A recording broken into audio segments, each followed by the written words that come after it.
Hey besties, it's Jeramie. I apologize for the delay with this one, and I just want to jump in and give a quick explanation. So, at the time that we recorded, we didn't realize, but something went janky and it actually stopped recording the audio halfway through my case. I didn't find this out until pretty much right before it was supposed to be published when I sat down to edit it, and basically gave up and noped out of there right away. Turns out it was possible to salvage what I had deemed a lost episode. However, I will warn you that in order to do so, we had to extract the audio from the Skype call, which is of lesser quality than the rest. Please don't let that deter you. We put in a lot of work for this episode, and the last half hour may not be quite the same in audio quality, but we promise the content is just as good. So, without any further ado, thank you for sticking around, thank you for coming back, thank you for supporting us, and please, there goes my pen, enjoy this week's episode.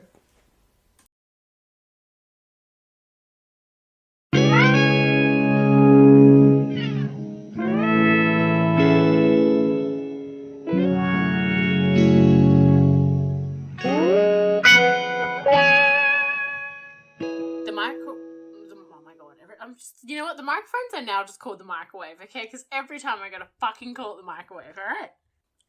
You are listening to Rent Free in My Head, the podcast where we take the thoughts squatting in our brains and help set them up with residence in yours, free of charge. You could crack your can, I could silence your audio. I like that you knew what I was waiting for. I literally went to do it, and then you started doing it, and I was like, fuck.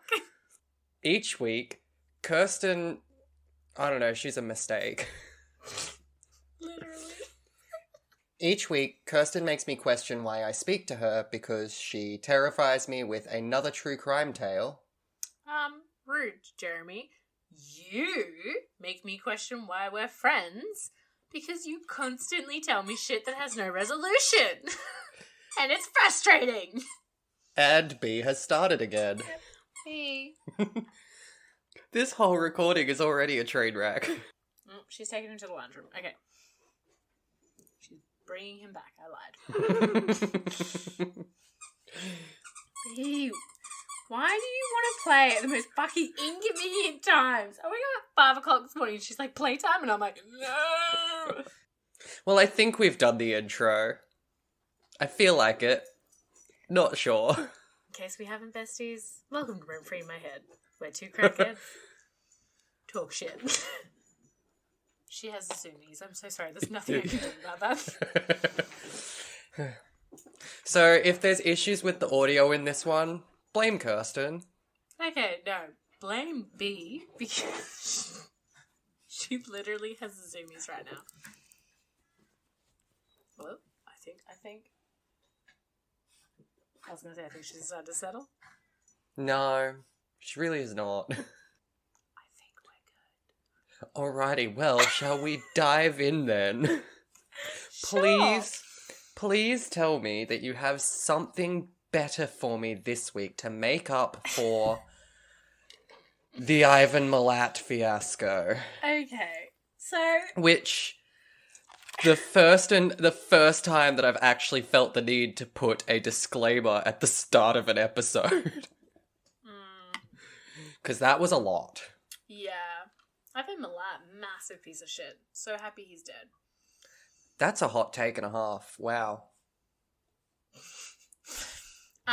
Well, as you know, because I Snapchatted you about it, when I Googled happy crimes, it was not a very helpful Google search. So then I also sent you my next Google search, which was literally just dumbest crimes men have been arrested for. Fair. Because, men. Gross. Just really quickly, you could have made it easier for yourself because, so, I don't know if you're aware of this, but there are crimes other than murder and kidnapping. Like, you could have looked up embezzlement, fraud. It's still ruining someone's life. It's still happier than murder. Okay, look, none of... Wait, let me check my notes before I say this. What about a bank robbery? A heist gone wrong? Okay, no, I can fully say this with confidence. None of the cases have murder. There you go. That's something. That's A+. So rather than picking one case and doing, like, a dive like I normally would, I just kind of picked a bunch of different headlines that I thought were funny. So, like what I did last week with spontaneous human combustion. Yeah, very similar. So I have 8 little stories to tell you. Some of them I do have a little bit more information, and others all I could find, well, one in particular, all I could find was literally the fucking headline. But it was too entertaining for me not to include. Fair. It is the first one. So... And this came out a few times, and I did try and find the original article that this was from, because I could see, like, a clip of like, a screenshot of the newspaper clipping, but I couldn't find the actual article anywhere. So I was a little depressed, but... A couple discovered a burglar... Burglar? Fuck me. Okay. A couple discovered a burglar... in their house after the burglar laughed at the husband's joke. That would be me. I would be that burglar. Now, I couldn't find what the joke was or anything like that. It was just that it happened in something hill. Hold on a sec. I literally brought it up before so I could remember because I didn't write down the place. Good job. Oak Hill community. So an Oak... Okay. The headline literally, like the little... Not like the headline, but like the sub-headline underneath is literally, an Oak Hill community couple discovered a thief in their home Saturday after a man told a joke and heard a laugh upstairs. I wonder what the joke was, though. It has to have been something good. Right? Like, I was like, you know, I know some pretty funny jokes. And That's debatable. Thought, wow, we could tell our favourite jokes. Okay. So one of my... See? I have a few ready for you. Okay. I'm going to tell you my sister's all-time favourite joke. You know it, because I've told you before. What do you call an alligator in a vest? Oh, yeah, you've told me this, like, several times. An investigator. Which I think is a fucking brilliant joke. And then... It pairs well with the one that Papa keeps telling. What did the policeman say to his stomach? You're under a vest. It's brilliant. I love it so much. Well, I actually had a specific one that I meant to ask you at the start of the episode and then completely forgot. Because it's now July, so Pride Month is over, and we're here to talk about crime, so I had a question for you. Where do rainbows go?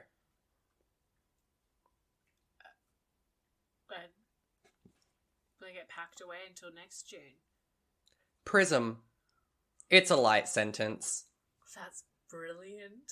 Right? That's brilliant! I love it. I feel like it's more witty than funny. Well, that's how a joke should be. Okay, but also... That's like... we both know that my style of joke is all play on words, puns. True. I think I asked my mum once what her favourite joke was, and she was like, what do you call a 3-legged cow? And I was like, what? And she's like, lean beef. And I was like, alright, that's simple but fucking funny. And you could like put it to like any like animal. Like what do you call a 3-legged pig? Lean pork. Like, yeah, that works. What does a lawyer wear to court? What? A lawsuit.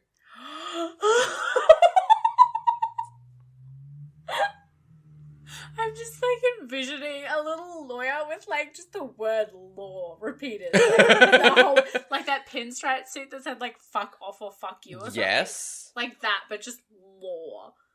over the whole thing. And then he'd be like, yeah, I'm just here in my lawsuit to, what's the word? What's the verb? To present Practice law? What? You file a lawsuit. There you go. File, that's the verb. But yeah, I thought that was pretty funny, and so I wanted to include it. I did find out a few meme pages, but as I said, there was a newspaper clipping. So just on the topic... True. Just on the topic of news reports, did you see that recent one about the nightclub worker that fell to their death?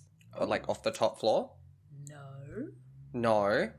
I can't remember exactly what it was that their job was, but they were able to determine that they were not a bouncer.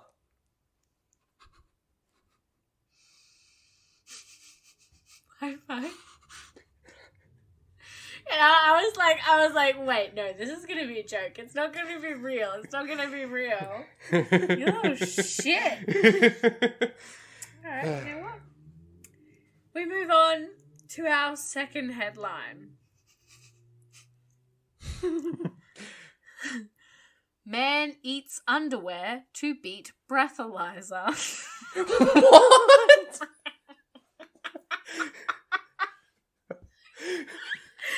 And his face as well. Fucking wait. Let me get the foot. I read it. I saw the picture first, and I was like, oh god, what is this fucker's story? And then I read it, and I was like, really? I have questions. So, firstly, his own underwear or Yes, someone else's? His own. Were they edible underwear? No, they were not. How is eating your underwear supposed to fix your alcoholism? So, 18-year-old David that explains it. Zafla, he does not look 18. Don't read the words, just look at the picture of the image I've just sent you. He does not look 18. Good lord, no. Right? That is a 40-year-old man. Right. Apparently, nope. 18-year-old, apparently. Yep. Sure. I didn't see it either. So, David Zerlaff, apparently he was driving, like, weaving in erratically on the highway. So, the cops pulled him over to do, like, a breathalyzer or whatever, like, this kid's clearly... So, they tried pulling him over. I think they did pull him over. He got out of his car and started legging it. And then, obviously, they caught him and arrested him and put him in the back of the patrol car. And then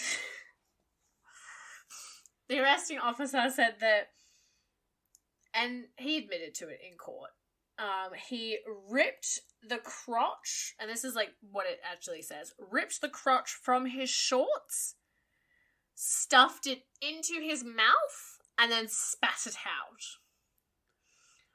So I don't know if he was thinking maybe it would soak up. It literally just grabbed a handful of his own dick sweat. Literally, though. That... What makes this a little bit more entertaining is that he only blew a 0.08, which is below the legal, or it is the legal limit in America. Wait, so... what is the legal limit in America? I forgot to Google it. So he ate his own crotch swamp for no reason. Yep, pretty much, because he was acquitted for it. Which, I literally wrote USA, and it's telling me Australia's legal limit. I don't care what Australia... So our legal limit is 0.05. Mm-hmm. And America, is 0.08. So he was just at the limit. So he was acquitted for it, but it makes it a little bit funnier because during the court proceedings, there happened to be a year 11, 12 law class sitting in on the court proceedings that day. And quite a few of the students had to be removed by their teacher because they couldn't stop laughing. Some of them were even pictured with tears in their eyes as they were leaving. I cannot blame them. I would be them. No, literally. I was like, what? So I'm the burglar in the first headline. I'm not crotch swamp eater dude, but I'm pretty sure. I'm the students in the court. Yep. I just wonder what was going through his head. Like, he's sitting in the back of the police vehicle and he's like, you know what? Best way to get the alcohol off me breath for the breathalyzer. Fucking undies. My dick sweat will override any alcohol. I just hope that it was like a fresh pair of underwear that he'd just put on that day, and that from the cops as well. Like, he had just been running. Doesn't that? It's gonna get all swampy there, yeah. Also, he just recently peed. Wouldn't Icky. have a little? Depends if he shook it enough or not. I don't know. I mean, the man shoved underwear in his mouth. I don't think he's a super bright person, so I'm gonna go with no. Well, yeah, he's a man. Maybe that's why he spat it out, because he could taste whiz. I feel like that's probably the least of the bad things he would taste. So gross. But anyway, moving on to our next super smart person who also... Oh, how will I relate to this man? Possibly. Terrorist turns himself in and expects reward money. Yeah, that's also me. So we have... This well, happened... look, I didn't do this, and I possibly could have done it. So, like, reward, please. Now, Bestie did some stuff. So this happened in Afghanistan. The US government was obviously over there doing their super important stuff that needed to be happening. And the guy, his name was Mohammed Ashan, and he was an Afghan Taliban commander. He was responsible for a lot of, like, bombs and all that yucky stuff that terrorists do. He was known to the US government, and they were like, you know what? Let's just hand out some flyers in this province that he has been seen in and he's known to. It was the Paktika province in Afghanistan. And that's where he and some of his followers commonly were and everything like that. And so on the flyer, it was basically just like, any information regarding Mohammed Ashan, like, hit up the US government or like at one of these stops and we'll give you a hundy. So, Mohammed's like, I could use a hundy. Walks on down to a checkpoint, and he's like, hi, besties. It me. Heard there's a reward. Hello. The US government officials were like, are you, the dude we're looking? Can you just come with us for like a hot second? Then they confirmed his identity. They were like, fuck you, we're arresting you. And then he was like, what do you mean you're arresting me? Where's me handy backs? That makes me think of the Facebook post from like one of the police around the world of a dude's mugshot. Oh, and he comments on it, and he comments on it going, that's a terrible photo of me. And they're like, come in, we'll get a new one. I almost chose that one because there was a couple like that. There was this one guy who commented on it and he was like, that's a shit photo. You got me looking like, and it was some famous person. Yeah. And they were like, oh, come on in and we'll take a new one for you. No. He sent in a new one. Even on better. The thing, and then they used that information to track him down and arrest him. And I was like, bestie, what are you doing? But Men. Fucking literally. Speaking of Facebook posts from the cops, my next one does involve Facebook. Does involve America. Actually is a woman for once. That's not a dumb thing. So this one will be you, I'm guessing. Yeah, a little bit. Granite Shoals Police Department posted on their Facebook page letting people know that apparently there had been a contamination in the local drug supply. So it basically said... So there's drugs in your drugs, be careful. No, so not drugs in your drugs, more they used Ebola.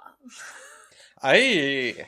Yes, so they turned around and said, I did have the exact quote because I was too lazy to write it, but... well. That tracks. Look, it was a big quote. Here it is. The post read, if you have recently purchased meth or heroin in Central Texas, please take it to the local police or sheriff department so it can be screened with a special device. In capitals, do not, lowercase, use it until it has been properly checked for possible Ebola contamination. Obviously, our lovely lady, Chastity Eugenia Hobson, age 29, read this and was like, oh my golly, I don't want to get Ebola. That's really bad. So she contacted the police and was like, guys, I've got some meth. I think it might be contaminated. She was then obviously promptly fucking arrested for having meth. Because it's an illegal substance. I read it and I was like, girl, what? I'm honestly surprised more people don't get got that way, though. No, literally, though. Like, I think that's a pretty smart tactic. Legit. I feel like, I love that the police department were like, lol, maybe we'll just put this up for, like, a bit of a giggle. Like, no one will fall for it, surely. And then I feel like people fell for it and they were like, I'm gonna write this down for later use. Especially if this was, like, around the time of the Ebola breakout. Yeah, for Everyone sure. would have been like, oh my god, I don't want to get Ebola. Is it Ebola or Bolai? I think it's Ebola. I think you're thinking of E. coli. I am thinking. Which is a whole different thing. Does E. coli involve shitting? Or poop? I think so. I feel like it has something to do with poop. E. coli is like bacteria from... It's to do with poop, isn't it? Yeah, it normally lives in the intestines of healthy people and animals. That's hot. Most types of E. coli are harmless or cause relatively brief diarrhea. See? Told you it's something to do with shitting. So that's the one that sometimes you can have, like, produce that has been contaminated with E. coli that leads to, like, I think at one point lettuce was recalled because of E. coli. It's not why lettuce is currently $10 a head in Australia. That's a whole different thing. God. But I went to KFC last week and I got a fucking zinger meal because obviously it's fucking KFC. You get a fucking zinger. yeah, And they fucking mixed cabbage in with my fucking lettuce on my burger. The cabbage was so fucking bitter and overpowering. I literally had to pull that shit off my burger so I could eat it. It was so gross. So I feel like next time I go to KFC, I'm just gonna be like, besties, don't even fucking bother with that nasty ass cabbage. Just slap my fucking zinger fillet and me mayo on, and I'll be right. Like, Jesus Christ. Yeah, I think well, now we're apparently out of eggs too, so... I have eggs. I don't eat eggs that often. No, but apparently eggs are the next thing that's really hard to find in Coles and Woolies because of... so many fucking chickens. Yeah, I was reading about it yesterday, and it's because during the... Like, it takes a long... They usually plan ahead for, like, hatching and getting chickens to the right age to lay the eggs, etc., and the lockdowns in 2020, 2021 made that difficult to plan, and then obviously everything's back to normal now, so there's a shortage because... I used to have chickens when I was younger. I hate them. Yes, we've covered this. Chickens and old people. I like eating chickens. I wonder if I'd like eating old people. I was just about to ask that question. Just saying. There's a probability. Maybe. But anyway, this one, I was going to say is I don't think I'd like eating goats, but I do enjoy eating goat's cheese feta is so and good. yeah, I do enjoy eating feta and halloumi, and I'm pretty sure they're both goat's cheese. I don't know, but goat's cheese, like actual goat's cheese, is good. I feel like sprinkle it on top of stuff, like bagels. I fucking love bagels. So good. Bagels are alright, yeah. They go alright. In other news, this is the one which I only have the headline for, but I also have a picture of him, and I recognize that he is a bad person, but he also looks adorable. He's not like a super bad person, actually. He's actually like a pretty chill compared to the other people. You also found Ivan Milat attractive last week, so... Oh my god! That was before I realized it was him! Stop! And it was young version. Okay, you know what? I just re-looked at the picture. I don't really know what the fuck I was thinking when I said he was cute. I think I was thinking of another picture that I'd seen. It's not this one. Okay, I'm gonna send you the picture and then I want you to guess. Oh, no. No, it has the fuck. Let me just crop it first because it fucking has what he did at the top. Ugh. Rude. I didn't. Where's me snippety snip? Snip, snip. I thought I just had a porno ad. I don't. It's just a woman making a very interesting face. It low-key looks like an orgasm face, I'm not gonna lie. You actually sound disappointed that it's not a porno ad. Well, it's a Yui ad.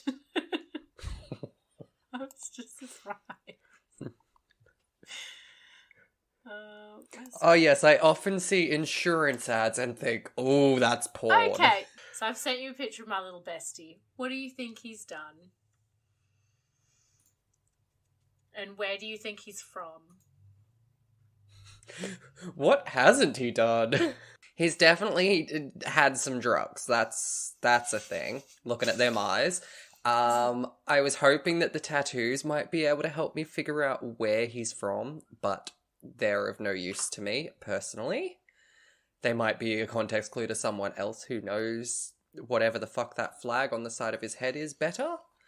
But I do not.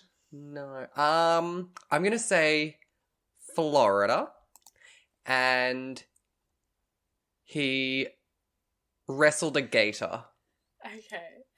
So the headline reads... While high on meth.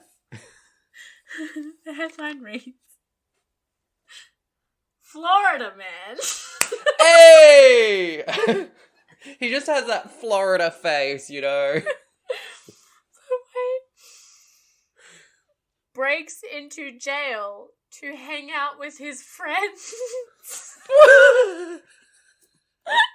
Well, now you get to hang out permanently, bestie.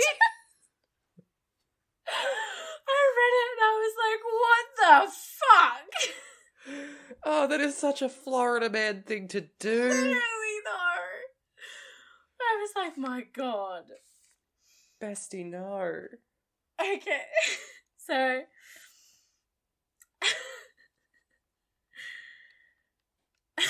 Alright. I'm changing the order because I want to leave my favourite for last. Alright, this one is low-key kind of scary, but also just fucking hilarious. Okay. Woman charged with trying to buy another woman's baby in Walmart. Mm-hmm. Okay, I know they sell... This conversation actually came... Not the buying babies conversation, the Walmart conversation. Came up the other day because a Canadian friend, Sigs, asked me if we can buy alcohol at the grocery store here. And I was like, no. Unless it's like connected. If you go to Aldi in, I think, New South Wales and Victoria, you can, but in Queensland you can't, and Aldi's the only grocery store that does sell alcohol. but not in this state anyway. And I was like, no, but that's fine because there's bottle-os everywhere. Like, you walk 2 blocks and there's another bottle-o. There's 2 at the shopping centre right near my house. Yeah. We're a very alcoholic nation. It makes sense. And Sigs was like, oh yeah, no, it's the same here in Canada. But, and she was like, but in America, it was like such a culture shock to find out that you can buy your alcohol and your gun at Walmart. That stresses me out so much. Like, I don't understand why you would sell those 2 things in the same fucking shop. Like, have you been into a gun shop here in Australia? No. I've been to a gun range, but that's it. I went to the gun shop near our work once with a friend because we were hanging out one day and we were both really curious as to, like, what it looks like and everything like that. Like, we just wanted to go in and see because we were curious. Like, neither of us was going to buy a gun because, well, neither of us can buy a gun because we don't have licenses. But, like, the front of the shop is all closed. They have bars on the windows. Like, it's like, it looks kind of scary walking up to it. Yeah. You open the door, you go in. You can't just walk in. There's, like, you walk in and it's kind of like some adult shops where there's, like, the room first and there's a lady behind a counter and she had a screen on the counter as well. And we walked in, we had to show our IDs just to come in. Yeah. And she was like, oh, what are you guys doing today? And we were like, we're just looking. Like, we're legit just looking. And she's like, okay, cool. Just need to check your IDs real quick. She checked her IDs. I can't remember if she scanned them or not. I wouldn't be surprised if she did, to be honest with you. Yeah. I think she did.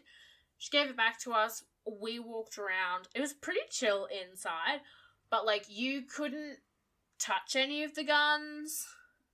I think I've seen in a video somewhere where you could, like, walk into a fucking Walmart and just, like, fucking pick up a gun. Like, it wasn't loaded, but, like, you could just pick it up and have a fucking geese at it.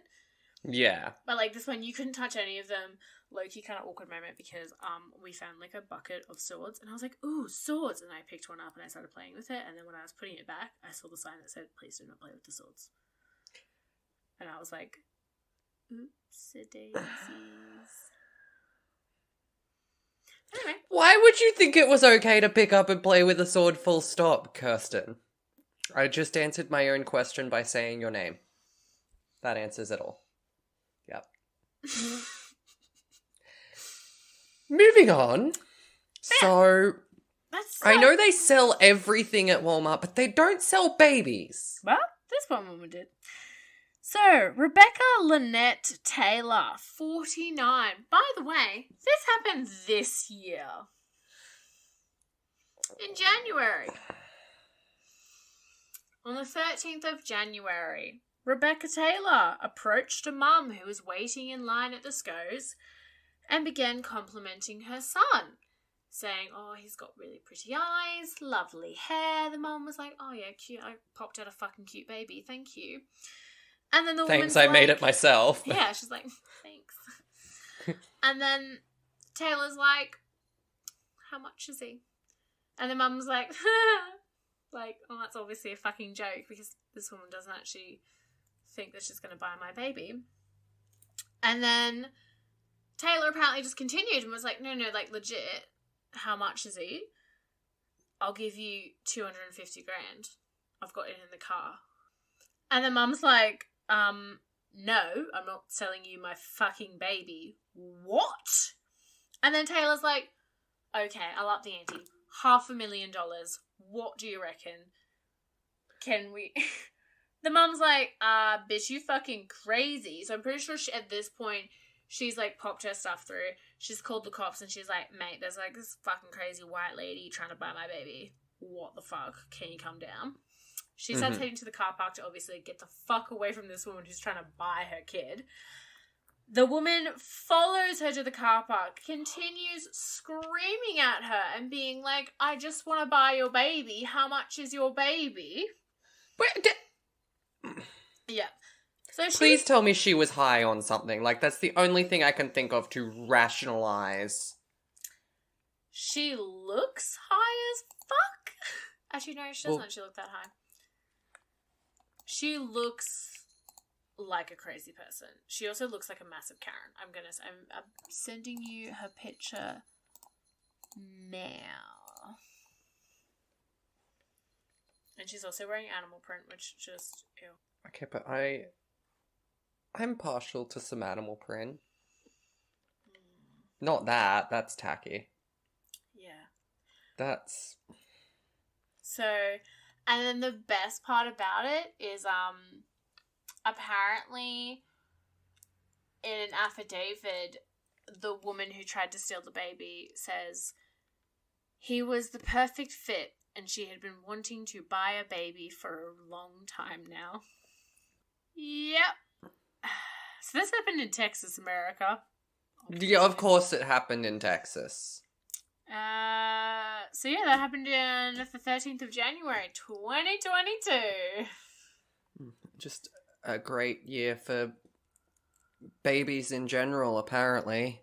Uh-huh. But what the fuck? So yeah. Next headline.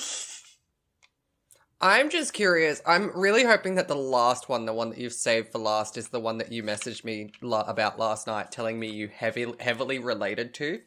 It is. Because I've related to Laugh at Joke Dude and Turn Yourself In and Expect a Reward Dude. I don't see you in any of these other than the woman, not the baby buying woman. What did the other woman do? Shit, I forgot her already. The woman called the cops. Oh yeah, the dumb woman who fell for...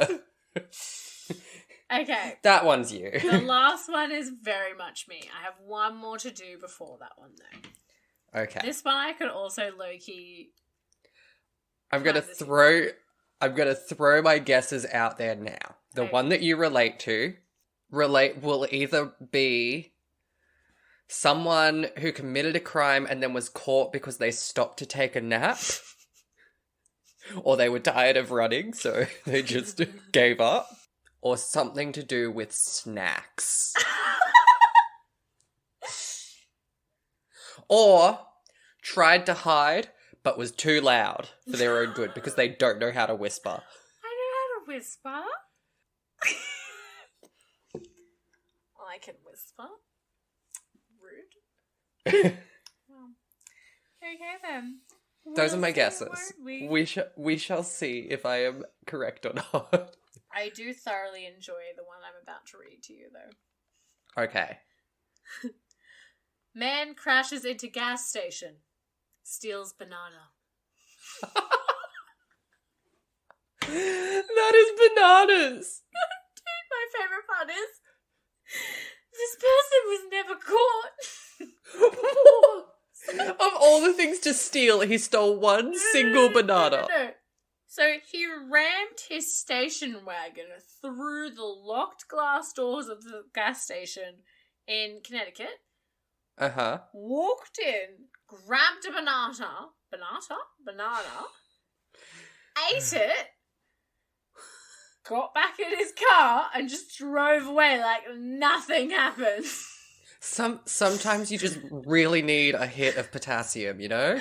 Fucking clearly.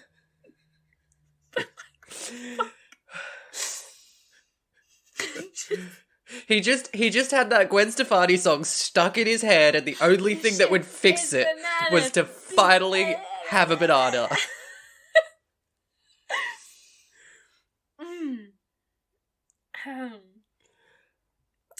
Which... Oh my God.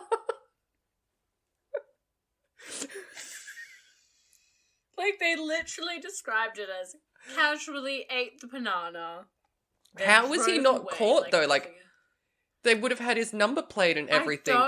No, unless the camera was angled in a certain way that when it didn't capture it when he crashed. But as he drove away. I don't know, bro. They also would have known, like, the colour and make of the car to be able to be like, oh, yeah, well, if you see one of these that has a smashed up front end. I don't know. Like, all I know... Have these people not watched Forensic Files? Bloody hell. Oh, clearly you should be a police officer. Gotta find out who's out there eating all the bananas. Crashing glass doors for a nana. No, the banana's the important part, not the glass doors. Please tell me he was wearing pajamas. It didn't say. In my head, he's wearing pajamas. It's canon. He's wearing the white and blue striped pajamas. Yeah. For sure. He's not the banana in the pajamas, but he's cosplaying them. Yeah, He's by got like a eating them. B1 on his chest. And he's eating B2. Yeah. Yeah. He's got a cannibalism fetish. It's canon. Which brings... Would it be cannibalism or bannibalism? Bananabalism. Bananabalism. When a banana eats another banana, is it cannibalism or is it bananabalism? It's bananabalism. Why? Bananabalism. There you go. Bananabalism. You're really good at tongue twisters, aren't you? So good. Are you ready for my favourite one? Always. Let's go. This time I'm actually happy with your case, for once. It doesn't traumatize me. I'm going to read the title at the end. So, we meet Dominique Pinkard. Him and his friend decided to rob a house. They popped in. Dominic grabbed heaps of shit, like some jewelry, shoved it in his pockets, everything like that. His partner in crime stole a TV, a bunch of other electronics and shit. That one's me. And then Dominic Go for the important things straight away. Dominic was like,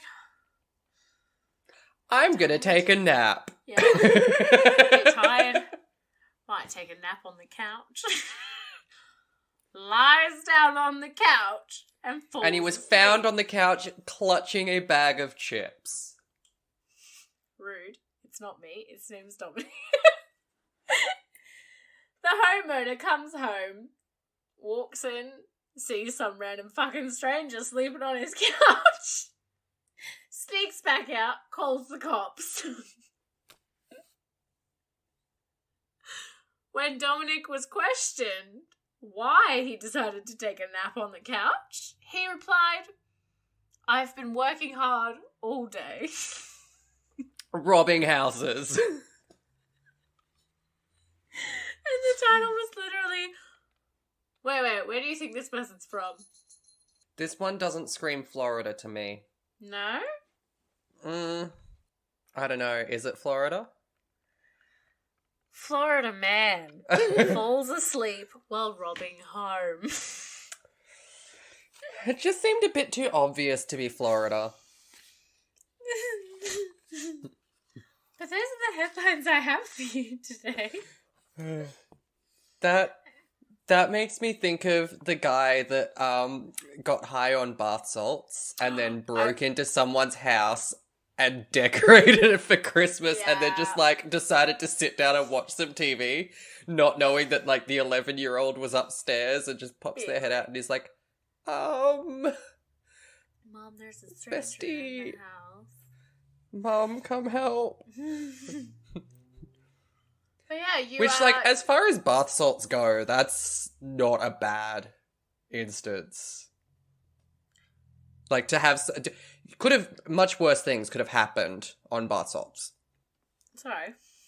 You've been working hard all day. I have. I've been up since fucking 5 a.m. Big whoop. Um, Try robbing houses. Apparently it's really hard work. You need to go take a nap after. I fucking couldn't rob houses because I would legitimately walk into someo's house, look at their couch and be like, fuck me, that looks so comfy. And I you'd would be lie heard down. instantly because you would walk in and just be like, look at that! I would obviously Or do it that when they're cackle. not there, Jeramie. Jeez, I have a big brain. Whose are they and what jar are they in? Well, I'm not telling you that. You'll call the police on me. Yeah, you're not wrong, probably. Exactly. But you did request happy crimes, so... And you delivered. You delivered. Thought I chose some good ones to make you giggle. I'm happy with that. You did well. You did well. Thank you. Next week I will go back to my horrific crimes. That sounds about right. They're just more interesting. So I know that there's 3.5 shots of gin in this bottle, but I don't taste any in this cup. That's kind of concerning. Oh well, we'll see. We'll see. Alrighty, are we ready? Ready, Eddie. Still recording? Cool, that is good to know.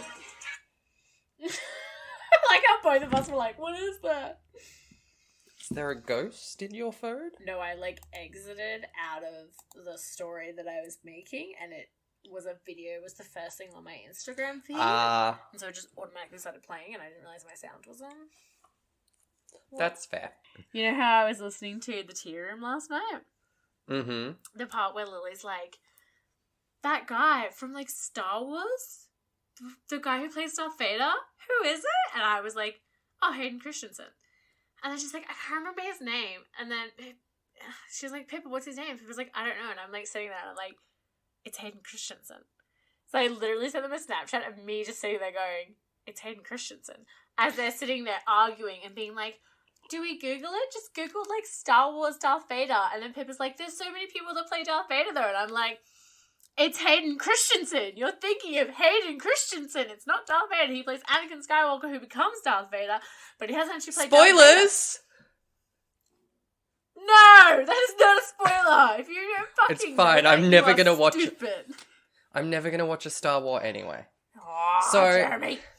But that really reminds me of that meme that the closest you could get to feeling like a ghost is listening to a podcast where they're trying to remember trivia that you know and you're yelling it out to no one. Happens to me all the time. I was just sitting there and I was like, it's Hayden Christensen. It's fucking Hayden Christensen. I was like, guys, how are you not getting this? It's Hayden. And then I fucking Snapchatted it to them. And Lily was like, ha ha ha ha ha. And I was like, not funny. All I was doing the entire time was just repeating his name because I knew it was him. And she was like, yeah, your reaction's pretty funny though. I like it. And I was like, glad I get the entertainment. So, I know that last week I mentioned that there is an Australian case that I want to look into that is really depressing and sad. I haven't done it again. Oh, I was like, for fuck's sake. No, you and I discussed this yesterday. The one that I have kept mentioning that I want to do is really, it's basically one of Australia's biggest mysteries, and it's also a lot and leads to a lot of other cases. So I want to make sure that I have the time to actually do it right.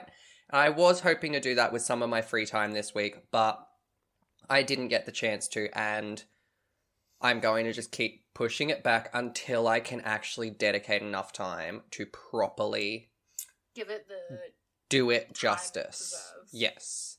Because, like I said, it leads into a lot of other cases as well, and I want to make sure that I have enough base research ready and done before I go into that, because then I can stem off from that into others in the future. But I do think that you are going to really enjoy what I've brought to the table this week. Firstly, it's not depressing. Yay! It's also Australian. Finally! Because yes, the only Australian case I've Somerton, done so far is Somerton Man, yes. Hey Jeramie, there's this really interesting case that I think you should do. Oh, okay. It's about this guy who's found on a beach. I think it's Are you talking about Somerton Man? Oh yeah, him. You should I've him. actually done that on episode 3. I can link you to it if you want. You have? Wow, Yeah. I didn't even know. I clearly don't listen to your podcast, so I'm making suggestions on what you should cover. Literally the same as Bean Pie at work when I mentioned last week wanting to look up identical twin crimes on our Squatters Anonymous bonus episode. And she was like, oh, I know this really interesting crime with identical twins. Have you heard of the Silent Twins? I'm like, do you mean the Silent Twins that I covered in episode 7, A Porno About Fire? See, and she's like, oh, did you? And I'm like, yes. I think it helps that you edit them because you remember the episode, like, numbers and shit like that. Whereas I don't. I just remember basically, like, what we've covered and stuff like that. So when, you know, Music Boy originally was like, the Summerton things, I was like, that was, like, literally one of our first episodes. It doesn't help that our first 3 launched at the same time. Together. That's true. But anyway, tell me this new one that's happy. Okay. Well, it's not happy, but it's not depressing. It's definitely a lot happier than the other one. Okay, so it's not like dead babies depressing, it's like a dead man sad. That's not that sad. Well, it's not a dead man. So it's like a dead woman. So, it's not a dead woman either. If you let me talk, God, when will people let men talk for once? It is our turn. Because you guys are just so oppressed. We really are. Especially the white ones. Oh, yes. Don't even get me started on the white cis ones. The white straight cis ones. Oh my god. Most oppressed people. Marginalized out. community. Okay, so if you're going to stop trying to quiet me and just let me speak. That must be frustrating for you.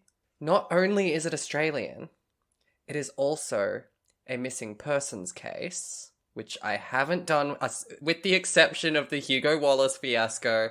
I have not actually done one of those since episode 1. But it is also a potential UFO case, which I'm yet to do one of those. So I have a triple whammy for you. Australian, missing person, UFO. Does it involve Uluru? It does not. So, this case takes place over the Bass Strait, which is the stretch of ocean separating the island state of Tasmania from the state of Victoria at the southernmost part of the Australian mainland. It's called the Bass Strait 11 months of the year. In June, it's called the Bass Gay, to celebrate Pride. No, I'm not laughing at that.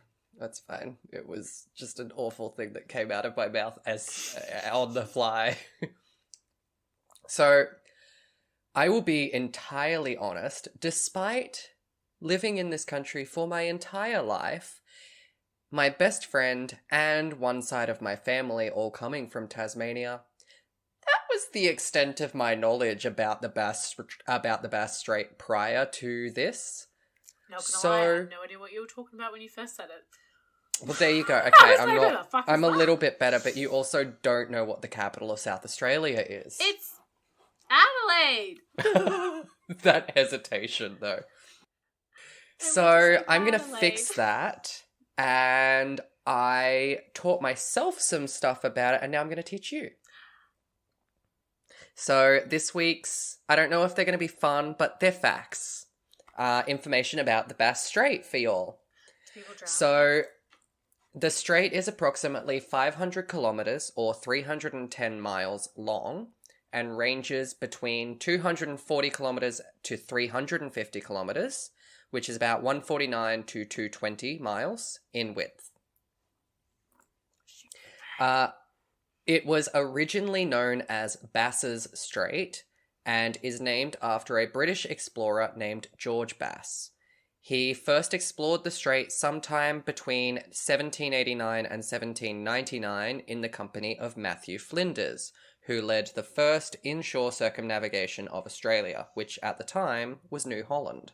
2 passenger and vehicle ferries called the Spirit of Tasmania service the strait crossing daily, but it has been said that the fastest and cheapest mode of transport across the Bass Strait is actually by air, not sea.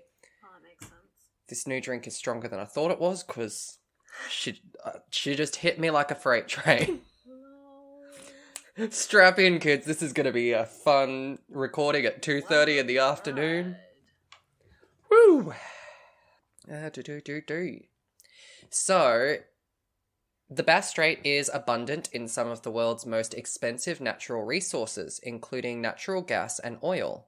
However, these fields, which are located on the eastern section of the strait, were not actually discovered until the 1960s. It's not quite Scotland, but I was still surprised to see this. The Bass Strait contains more than 50 islands. Oh. Yeah, it's not that big. It was just water.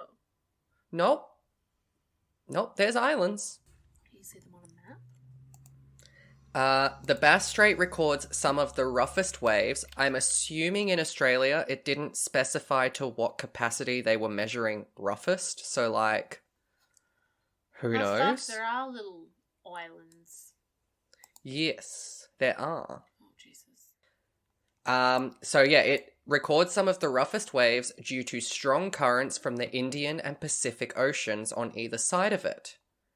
This has led to shipwrecks along the Tasmanian and Victorian coastlines, numbering in the hundreds. Dang.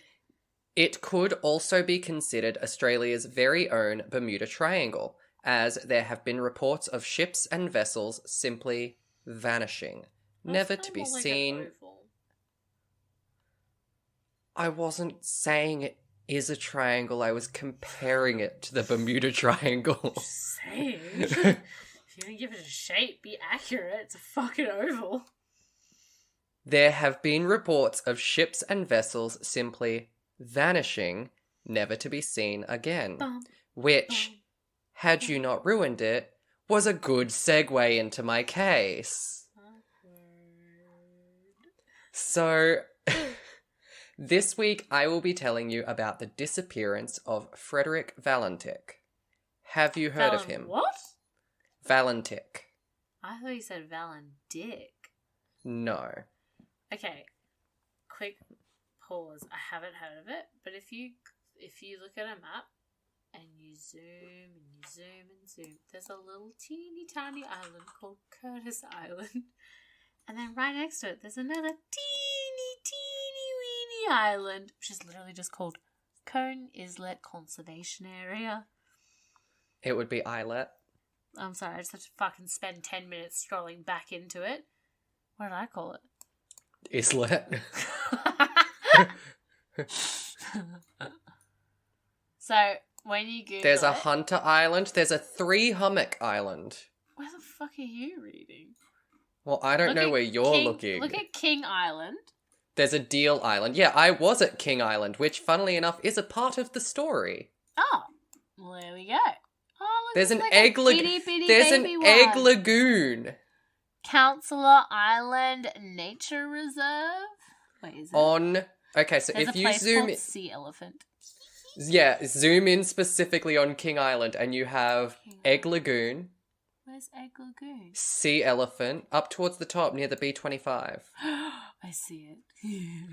Uh, Yambakuna.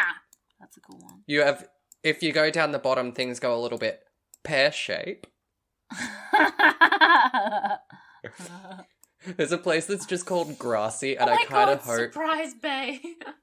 But if you zoom in on Grassy, it looks like it's actually all paved and like streets and stuff. I've zoomed really far in, and there's a grassy public toilet. What? I want to go to Grassy. Well, you may not want to go to King Island after I tell you this story. Oh. Which I'll hope... Oh! I found a place called Ranger. I found your home. Where? Okay, so on the other side of the strait, you'll find Flinders Island. Flinders Island? Also featured in this story, actually. Hmm. And if you zoom in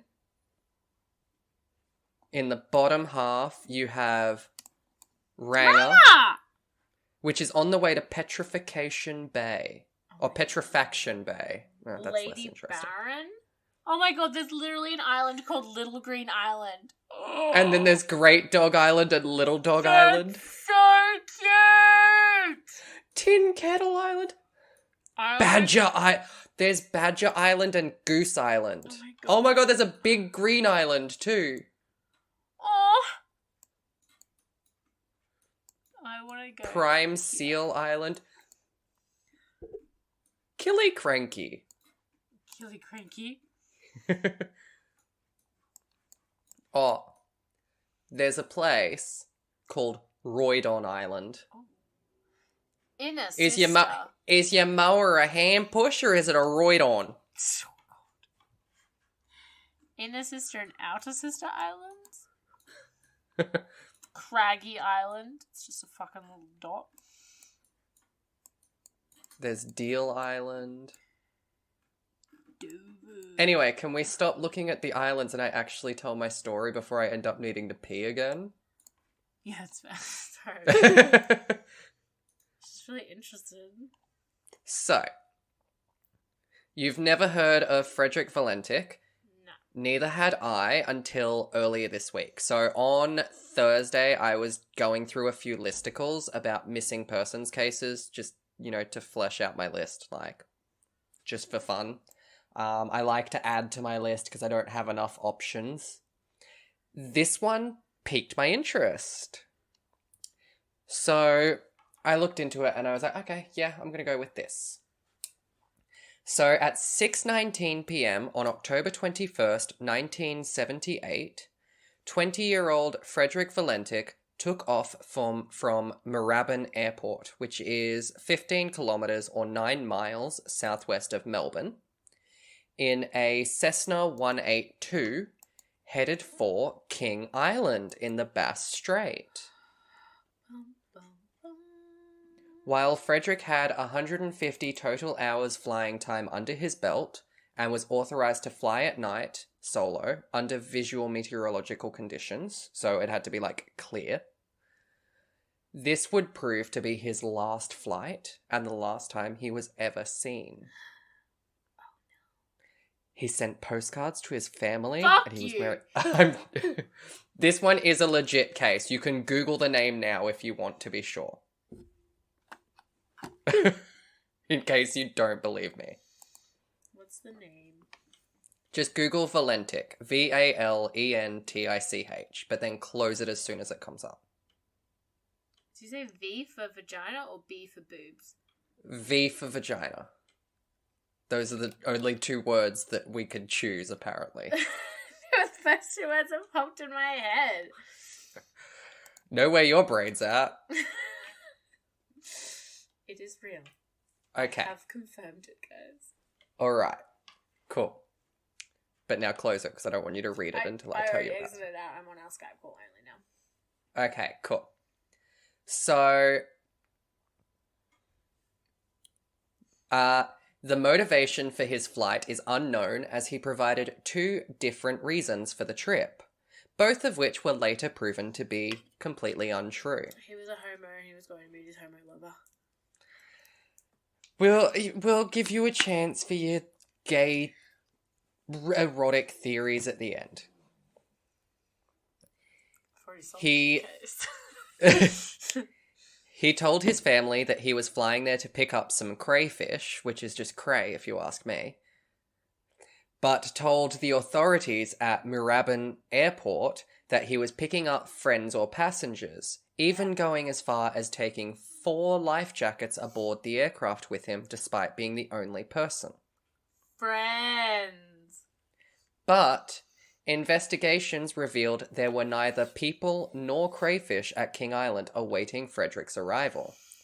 In fact, There was only no one his love. No one was awaiting his arrival at King Island at all, as it's also reported that he failed to inform the airport of his intention to land there, which goes directly against standard procedure. This a naughty.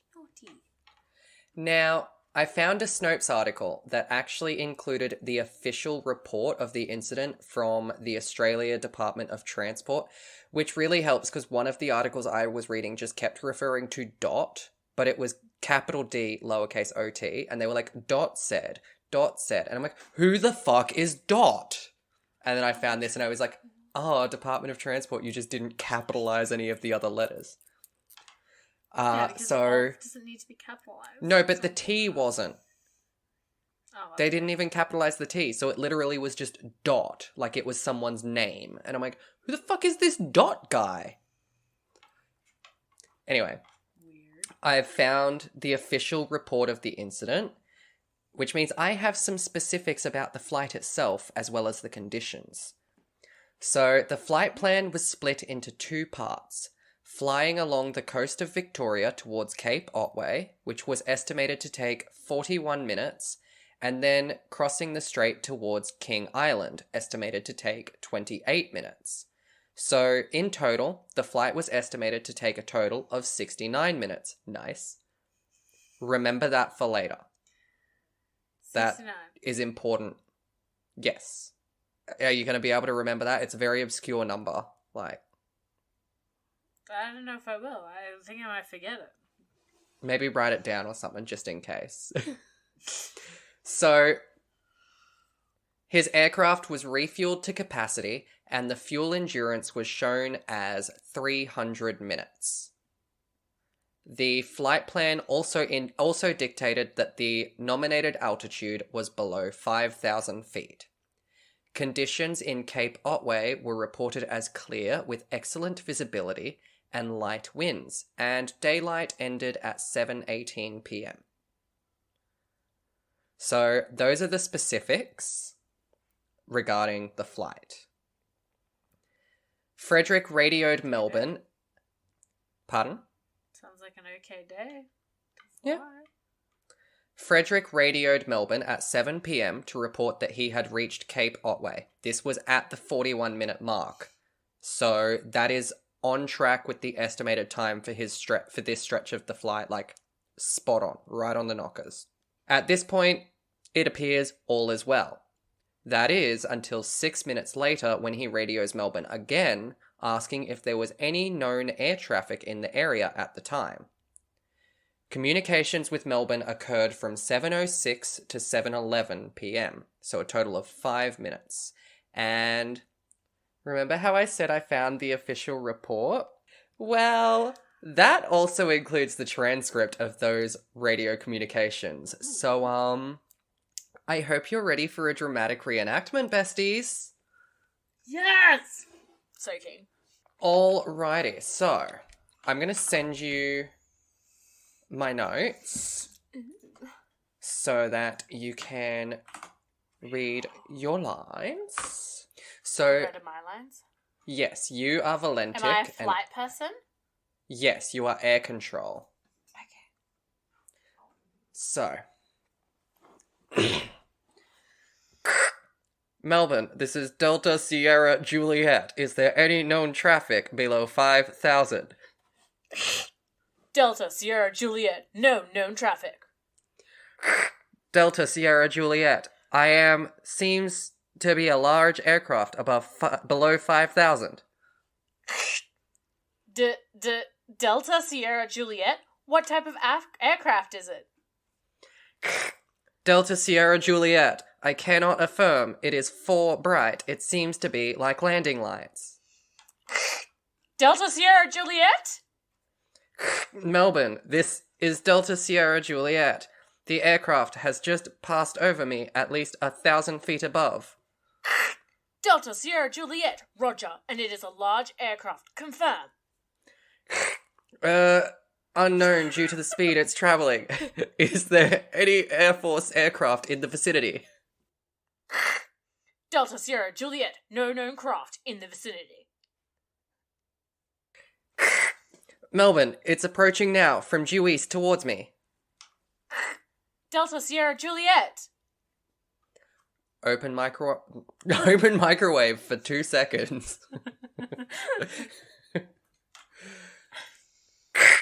Delta Sierra Juliet, it seems to me that he's playing some sort of game. He's flying over me 3 times at a time at speeds I could not identify. Delta Sierra Juliet, roger. What is your actual level? My level is 4,500. 4500. Delta Sierra Juliet, and confirm you cannot identify the aircraft. Affirmative. Delta Sierra Juliet, roger. Stand by. Melbourne, Delta Sierra Juliet. It's not an aircraft. It is... Open microwave for 2 seconds. Delta Sierra Juliet Melbourne. Can you describe the aircraft? Delta Sierra Juliet. As it's flying past, it's a long shape. Open microwave for 3 seconds. Cannot identify more than that it has such speed. Open microwave for 3 seconds. Before me right now, Melbourne. Delta Sierra Juliet, Roger. And how large would the object be? Delta Sierra Juliet, Melbourne. It seems like it's stationary. What I'm doing right now is orbiting, and the thing is just orbiting on top of me. Also, it's got a green light, and sort of metallic, like it's all shiny on the outside. Delta Sierra Juliet? Delta Sierra Juliet. Open microwave for 5 seconds. It's just vanished. Delta Sierra Juliet? Melbourne, would you know what kind of aircraft I've got? Is it a type military aircraft? Delta Sierra Juliet, confirm the aircraft just vanished. Say again? Delta Sierra Juliet, is the aircraft still with you? Delta Sierra Juliet, it's no. Open microwave for 2 seconds. That's what that is. Oh, nah. Now approaching from the southwest. Delta Sierra Juliet. Delta Sierra Juliet, the engine is rough idling. I've got it set at 23, 24, and the thing is coughing. Oh. Delta Sierra Juliet, Roger. What are your intentions? My intentions are to go to King Island, Melbourne. That strange aircraft is hovering on top of me again. 2 seconds, open microwave. It is hovering, and it's not an aircraft. Delta Sierra Juliet? Delta Sierra Juliet, Melbourne. 17 seconds, open microwave. Delta Sierra Juliet, Melbourne. And end scene.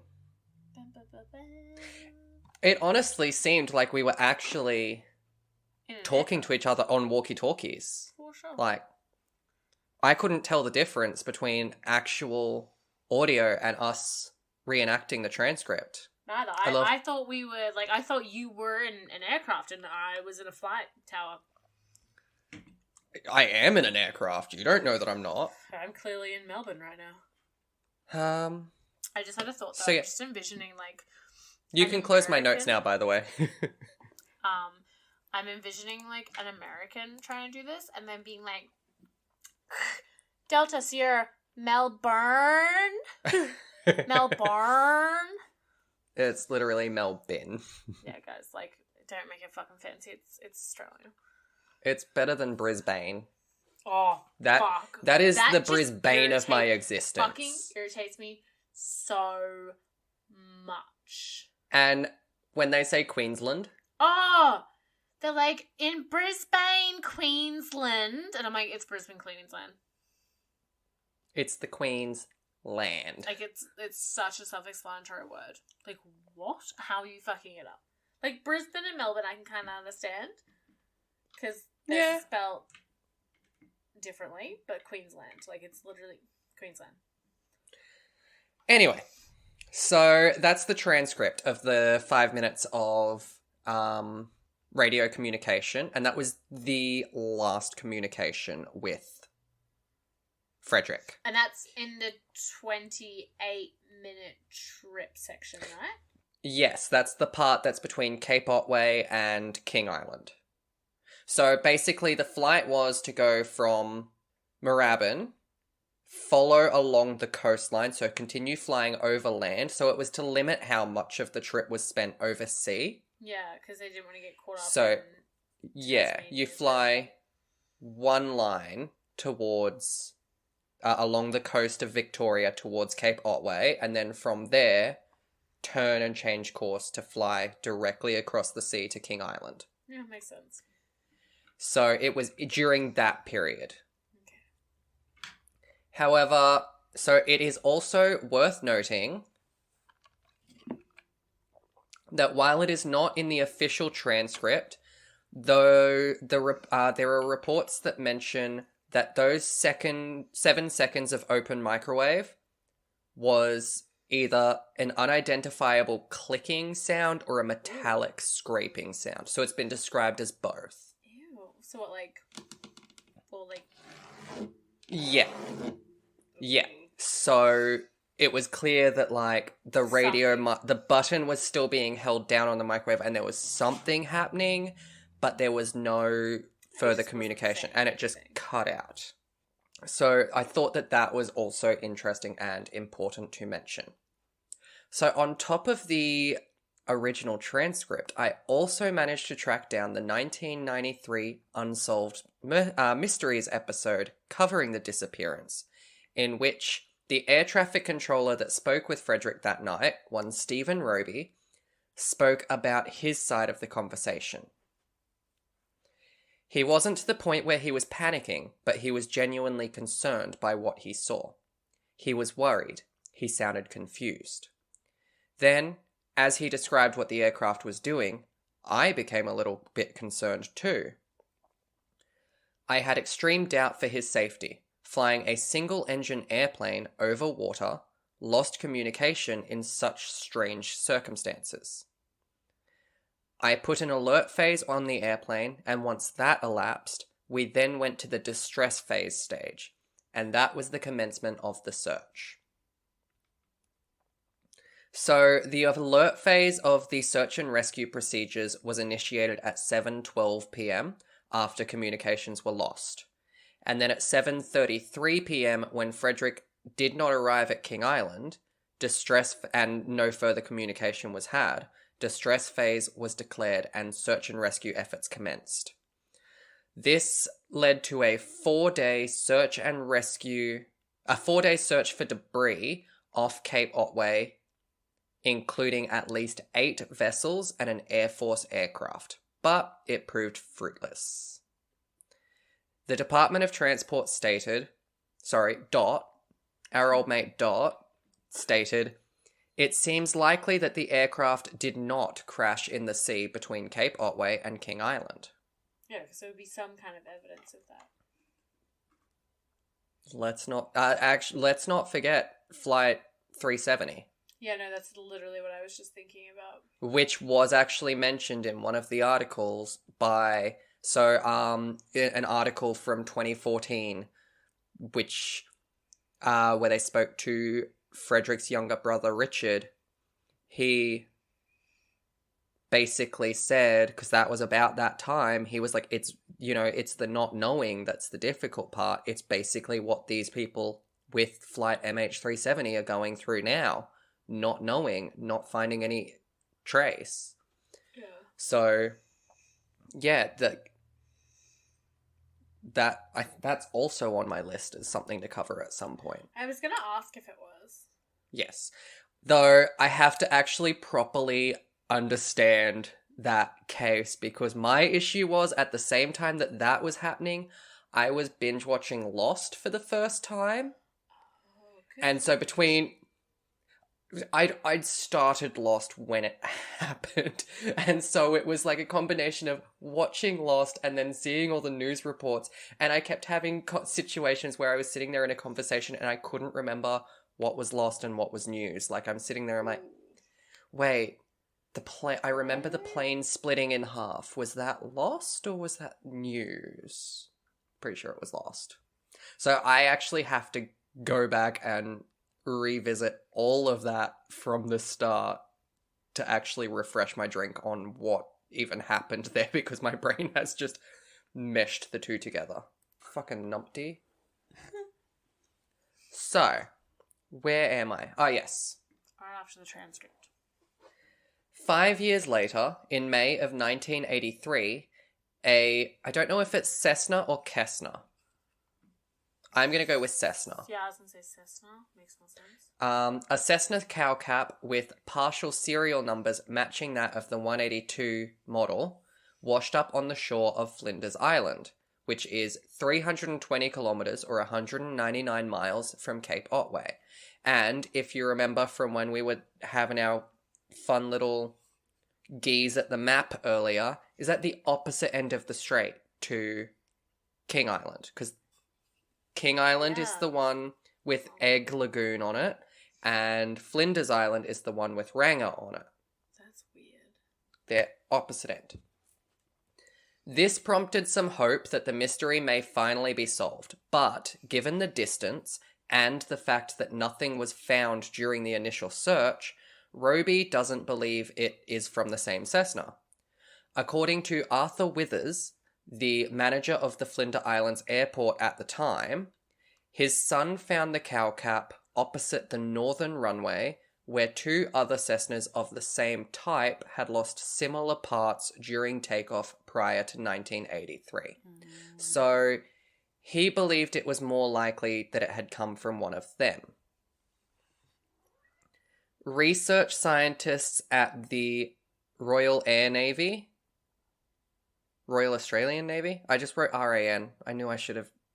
The Navy. Were asked about whether it was possible for the part to have travelled this distance over a 5-year period, as it was not buoyant. They did say that it could have more or less walked along the ocean floor. Obviously not like grown legs and walked, but, you know. It could have travelled along the ocean floor given that there were unusually strong subsurface currents in that period. So it's possible that it could have just like been picked up and drifted.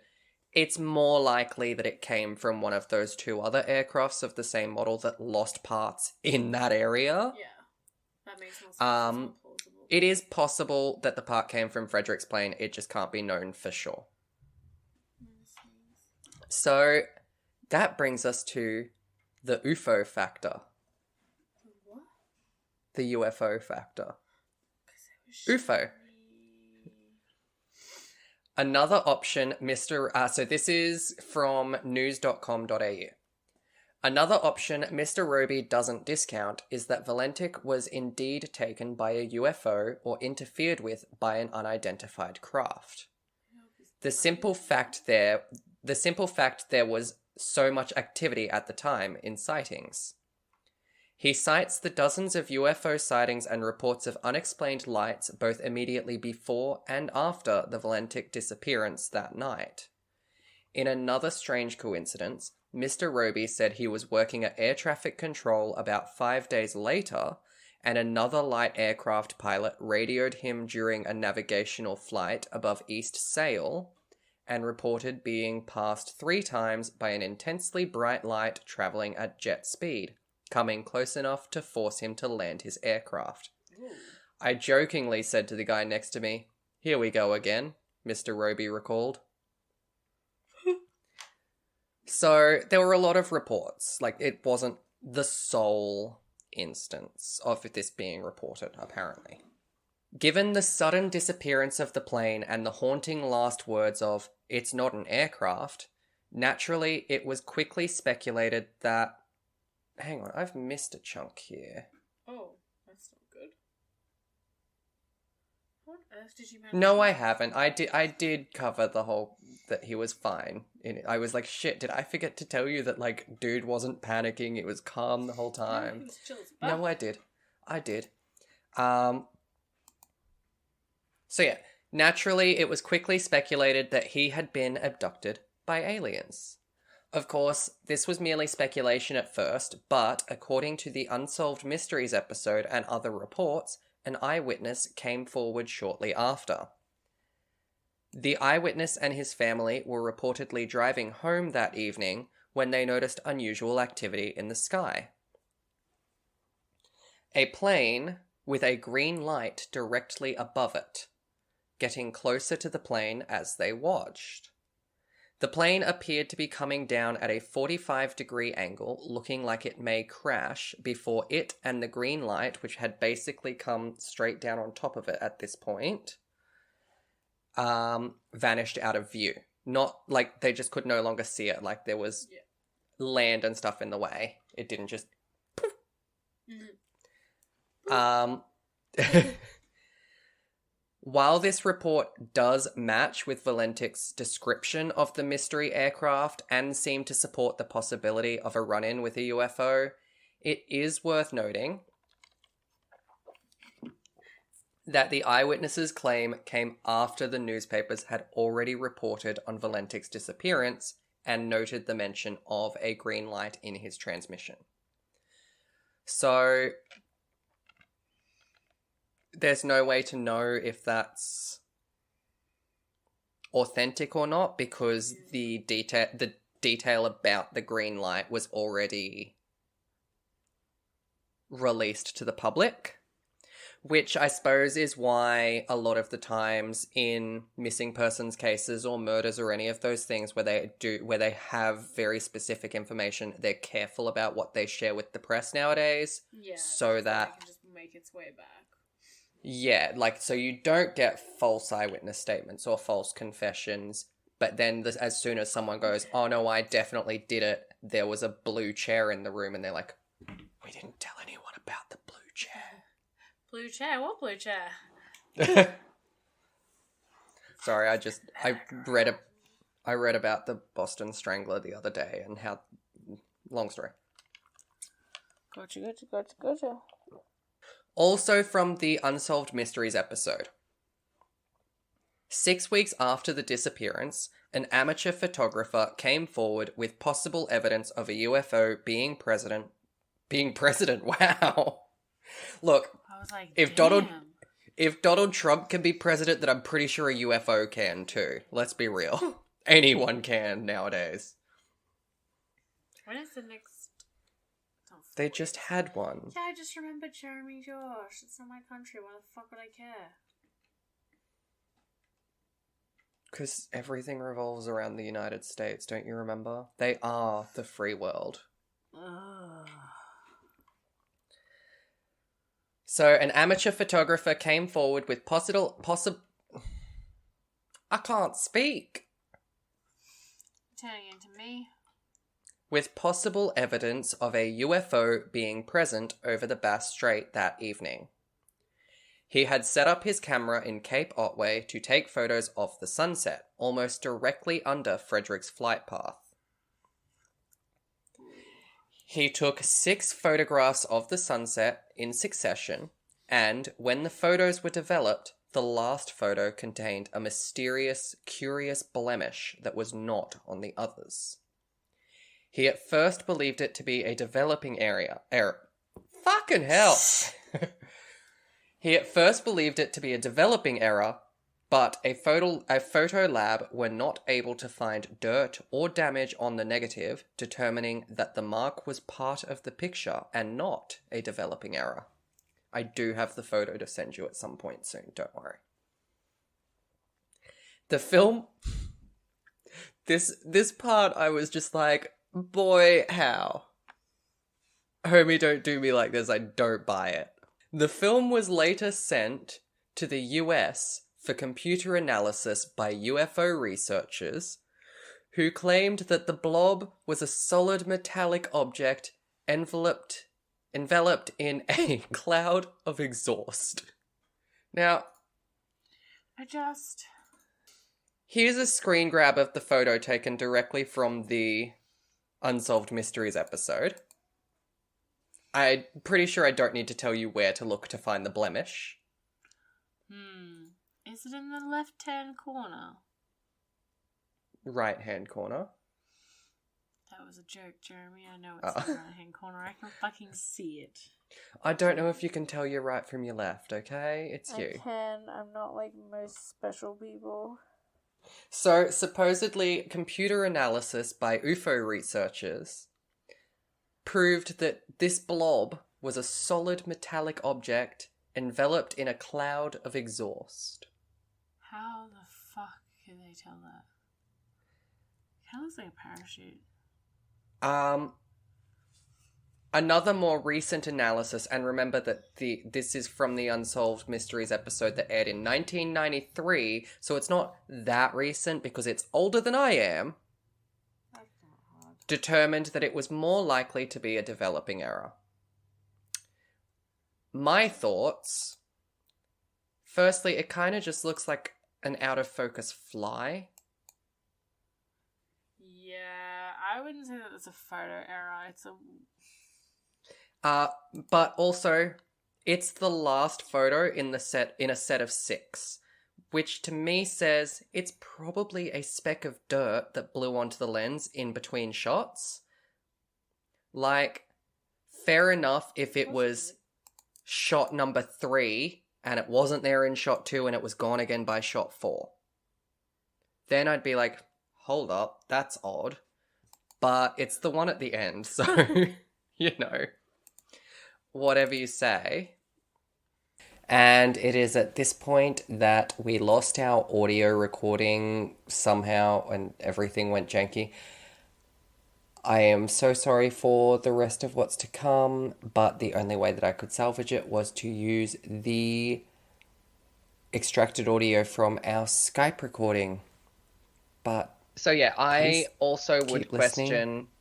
Given the timing, the audio that quality would probably may not be as about great, the but I time that promise that the Valentic was content actually is. flying. So how would he have got the UFO and not Valentic in the photos? Yeah, that's weird. So normally Does I he am have an all excuse for... for that? No, that question never came up or anything either. How did Like, that that not was just fucking me come looking up? at it being like, you literally acknowledge the fact that he's directly under the line in a flight and it's the same night at the same time. But you're not How is going that to not a address... question? Yeah. Okay, makes sense, guys. Normally I am very much quick to jump on board with, it was a ghost, it was an alien, it was something spooky wooky, It was something creepy, supernatural. crawly fun shit. I'm not really feeling it with this one. And this is going to add to that. So finally, on the UFO theory, in 2014, so 36 years later, independent researchers found reports of an unidentified farmer in the Cape Otway area who reportedly observed a flying object hovering over his property the day after Frederick's disappearance. The object was said to be approximately 30 meters or 10 feet across and appeared to have a small airplane that was leaking oil attached to it. Disturbed by what he saw, he reportedly etched the aircraft's tail number into his tractor to remember it, and it matched that of Frederick's Cessna 182. Supposedly, however, he never came forward with this report as he was ridiculed by the friends he had told it to. That makes sense. People suck. So, while this story is quite interesting and does support the theory of UFO abduction, it didn't surface until 36 years later, Just weird. and the farmer, despite extensive efforts on behalf of UFO researchers, has never been identified to verify these claims. So I'm going to say U.F.NO. U.F.NO. It's also worth noting... Sorry, I couldn't use my straw properly for a second there. Mm. Helps if it's in the drink. No. So yes, it's...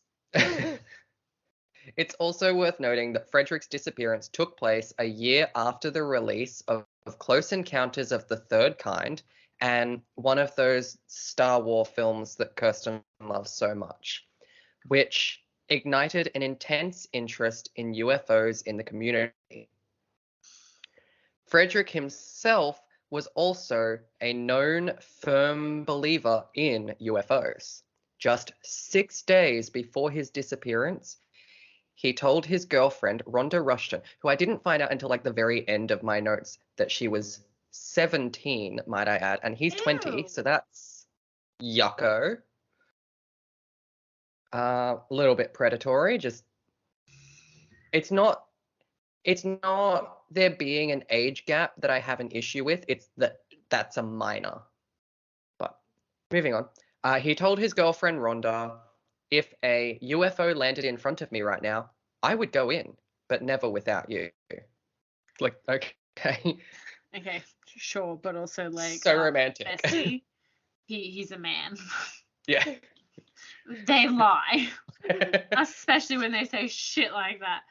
I would do it, but not without you. You All mean that the is running through my world head to right me. now. All that is running through my head right now is I don't remember how we got on the topic, but it came up on Thursday and it came up again yesterday, and it's just been a repeated conversation since. The movie The Hot Chick. Fucking love that movie. Yes, and Papa and I all throughout yesterday, just at random times, kept being like, boys are cheats and liars. They're such a big disgrace. They will tell you anything to get to second baseball. Baseball, he thinks he's gonna score. If you let him go all the way, then you are a horticulture studies flowers, geologist studies rocks. All he really wants from you is a place to keep his cockroaches, beetles, butterflies, and bugs. Nothing makes him happier than a giant pair of jugglers and acrobats, a dancing bear named Chuck. Fuck, I don't remember the last two lines. I was so close too. I know it ends with no such luck. Oh. That's the thing that trips me out about Skype, is that like after a while the last chat pops back up if you haven't acknowledged it. So my own image just like, popped back up at hey, me. girl, Pay don't ignore attention to me. God, be more Jeramie. Whew. So the UFO theory is the main one, but it isn't the only one. There were two other main theories that I came across that I felt were worth discussing as well. Like I said, I'm really not buying the UFO theory. Neither. Not sold on it, and normally I'm the person that buys right into that shit. So it's a UF no. Yeah, it's a U.F.NO for me. So firstly, there is the theory of a staged disappearance. That makes sense. Frederick, it does. It does even more so when you have more information. So Frederick was determined to have a career in aviation. He had twice applied to enlist in the Royal Australian Air Force, but was rejected both times due to not meeting educational qualifications. He was also studying part-time to become a commercial pilot, but had a poor achievement record. He had failed all 5 commercial license exam subjects twice. Damn, girl. And failed 3 more subjects as recently as a month before his disappearance. So that doesn't look great. Bestie studying at all? Prob's not. There's also the factor that he gave 2 different reasons for his flight to King Island.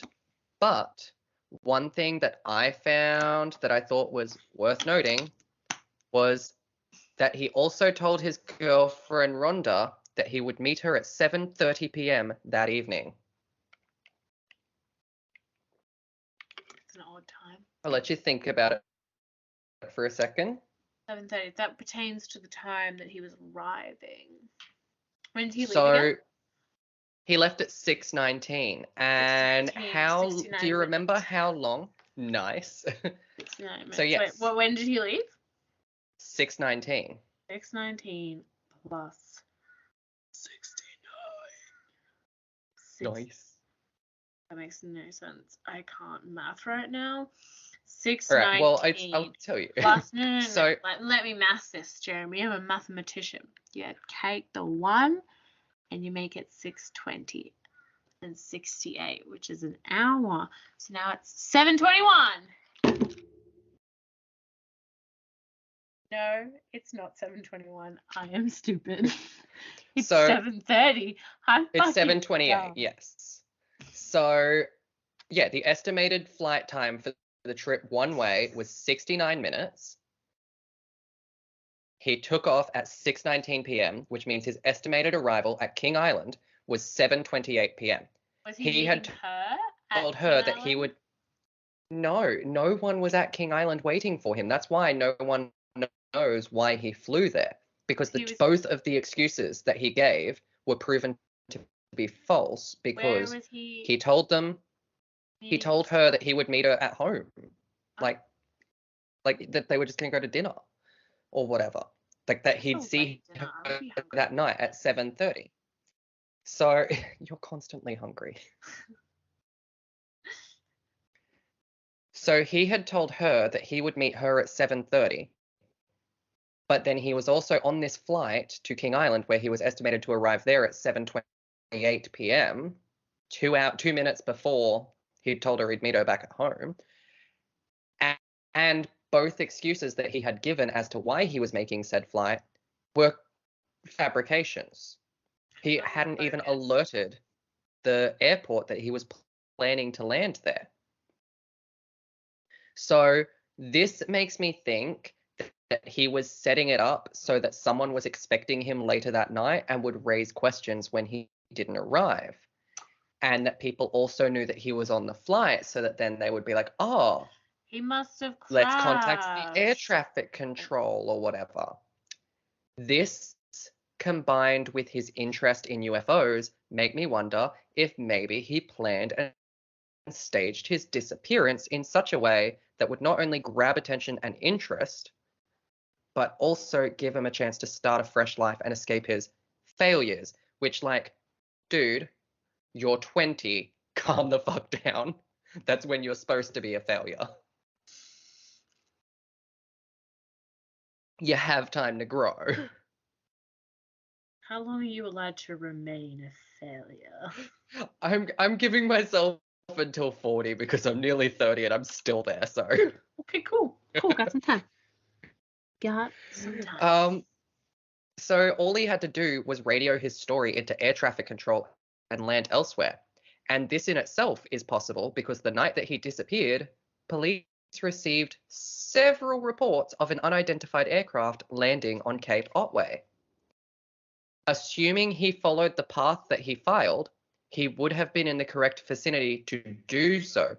But also, the plane had enough fuel to travel further. So who's to say he didn't just keep flying? He was like, catch on the flip side, motherfuckers. On that note, he also reportedly did not show up on any radars at any point during his flight. So there's actually no way to confirm if when he radioed in to say he had reached Cape Otway, if he was in fact in that vicinity at all. He could have flown in the other fucking direction if he wanted to and no one would have known. Which, think about it, it was estimated that that stretch would take approximately 41 minutes. And at 41 minutes in on the knockers, hey, I've just reached Cape Otway, just letting you know. That's pretty easy to fake if you already know the estimated trip. So that's a possibility. He also doesn't seem that smart, so. I mean, also true. This brings us to the third and final theory. He crashed. So I'm going to take a drink first, but because I have like a big quote chunk to read. Well, he'd be dead, most likely. So from an article on planeandpilotmag.com, my favorite magazine, I'm subscribed, I receive it weekly. I don't think they write it weekly, but I receive it weekly. Special consideration just for you. Yeah, it's the same copy over and over until a new one comes out. They're like, oh, but... here you go, bestie. The different pages revealed to you every day. No different sentence. In his mere 150 flight hours, Valentic had been involved in 3 in-flight incidents. 1 when he entered restricted airspace, and twice when he deliberately flew into clouds. He was under threat of prosecution for the latter. Flying over water into the setting sun can be disorienting for even the best of pilots. never mind someone with Valentic's history. Instead of focusing on critical flight tasks, he instead seemed distracted by fanciful delusions of a UFO. While the 4 lights he observed above him could have belonged to another aircraft, it's more likely they were lights of Mercury, Venus, Mars, and a bright star called Antares, which, this isn't from the quote, but from what I read, does actually track that those were all confirmed as been visible at that time. Back to the quote. According to his transmission, Valentic began circling his aircraft at some point. In a bank, it's possible he fell victim to the titled horizon illusion. Becoming disoriented, he could have either entered a graveyard spiral or even become inverted. The green light he observed was likely his own being reflected off the water. Given the gravity-fed fuel system of a Cessna 182, his engine would have quickly been deprived of fuel, explaining why his transmission at the end sounded rough. So, from what I read, one theory is that his plane was inverted, like he flipped it over and was flying upside down and didn't realize because of the setting sun over the water. That's what they were talking about with the horizon illusion. Like not being able to actually tell where the horizon is, because normally you would be able to go, oh, well, the sun's up there, that's the sky. But if it's split down the middle by the water, your guess is as good as mine. Hello, squid.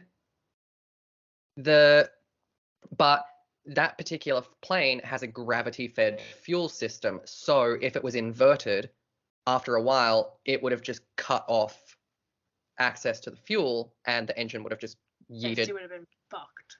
Would have just turned off, and it would have just bye. And then the other one that they mentioned was a graveyard spiral, which is when you tilt downward without realizing, and you are spinning. And basically, from what I read, that then has kind of a gravity effect inside it as well, which would affect the engine and give it that idling impression that he was talking about, where it was set to this like 23, 24, but it was just coughing, meaning he would have eventually just nosedived straight into the water. Yes.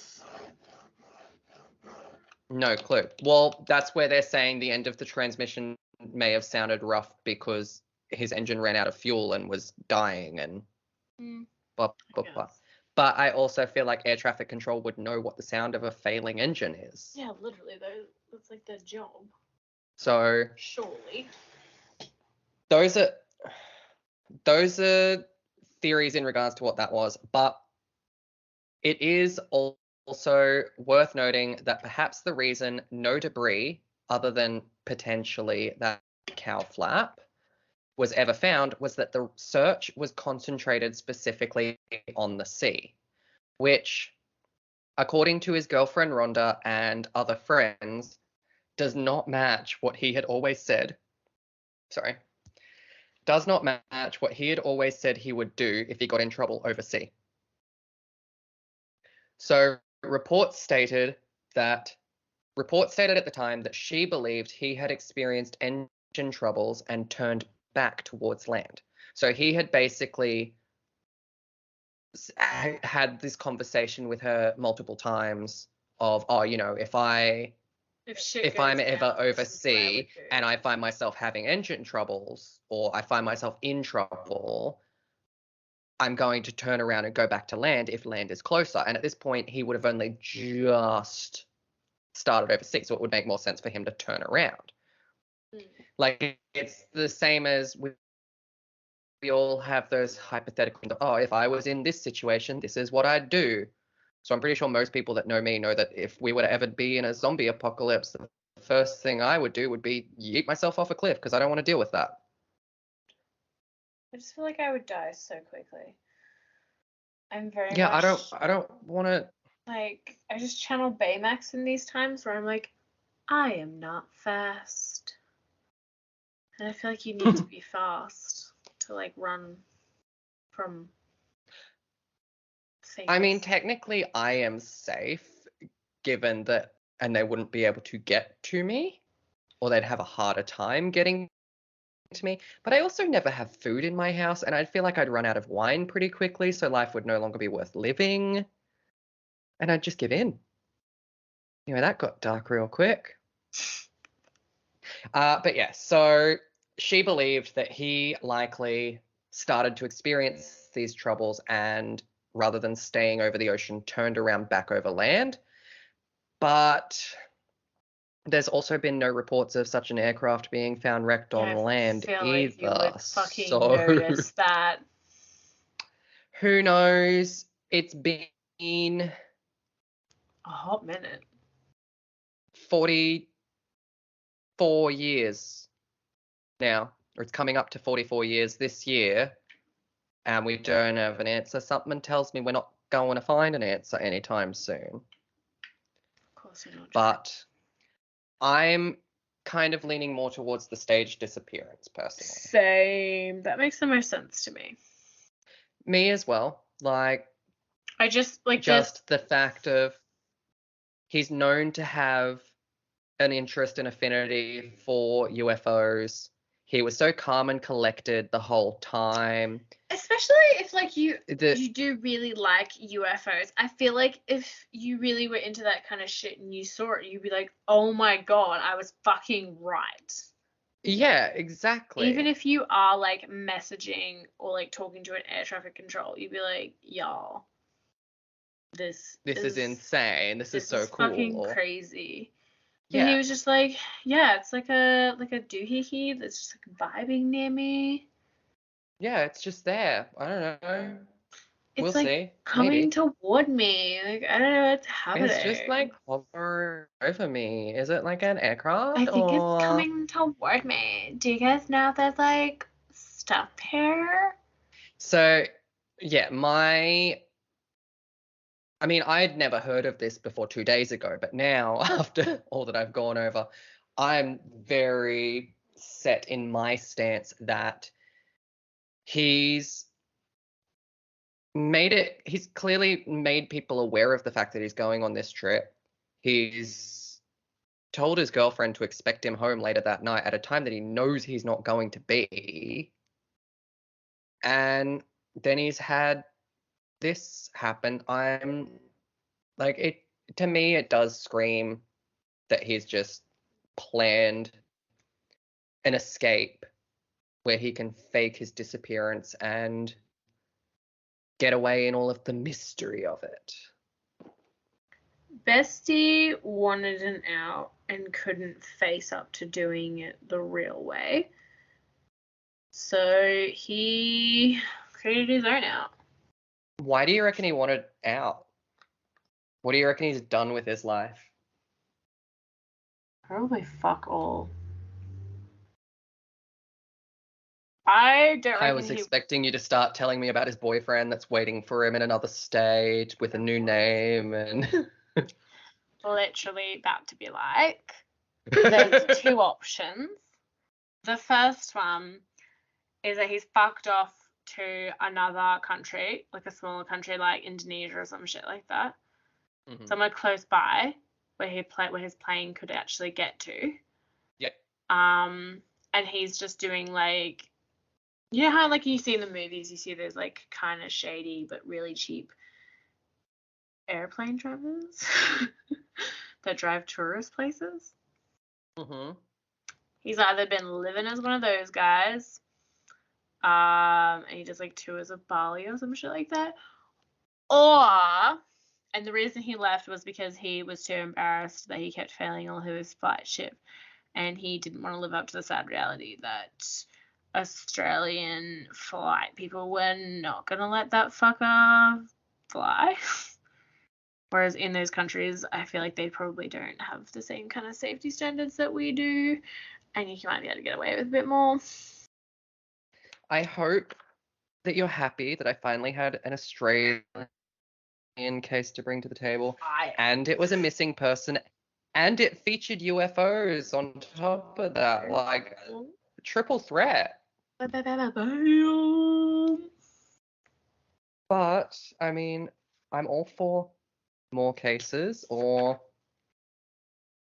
suggestions. I actually did get a couple of suggestions this week that I'm going to look into, but they link off of that other case that I need to look into. So, Oh my god. Which is where I was like, "Hey, I really need to maybe properly research that one. Like, I'm interested in full what it get is in if depth. so Like, many different things branch off I've of it. told you what it is. I don't remember. Fuck, Jeramie. I have a memory full of goldfish. I really need to get a That's goldfish true. tattoo. Oh my god. Today when Um, I was buying alcohol, I had to give my ID, which like one compliment. And then I was paying with cash, which I never usually do.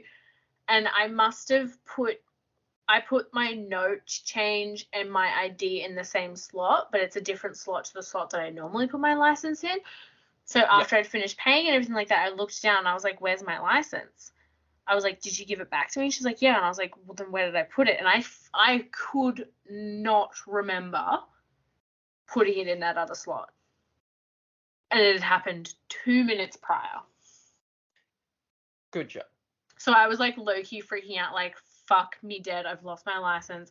I'm gonna have to pay for a replacement. That's such an inconvenience. Like, fuck my life. My god. And then I'm like freaking out, like checking everything, and she's like, and then just as she was like, do you want me to check surveillance? I found it and I was like, oh my god, I'm so dumb. And she's like, it's okay. And I was like, is it though? I don't know how to help with that.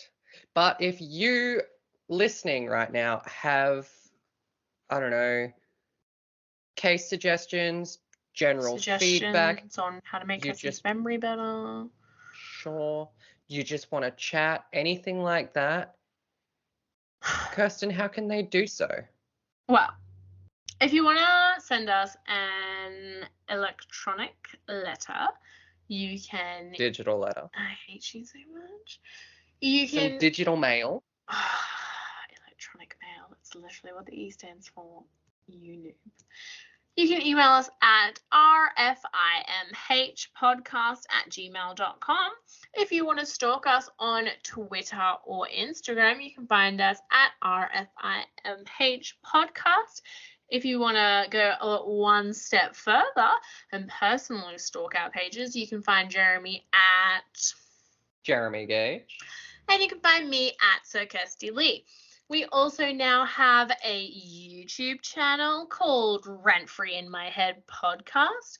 And we have a Facebook page for the oldies and the goldies called, you guessed it, Rent Free in My Head Podcast. Got to breathe. You're good. Breathing's kind of important, Kirstyn. Is it?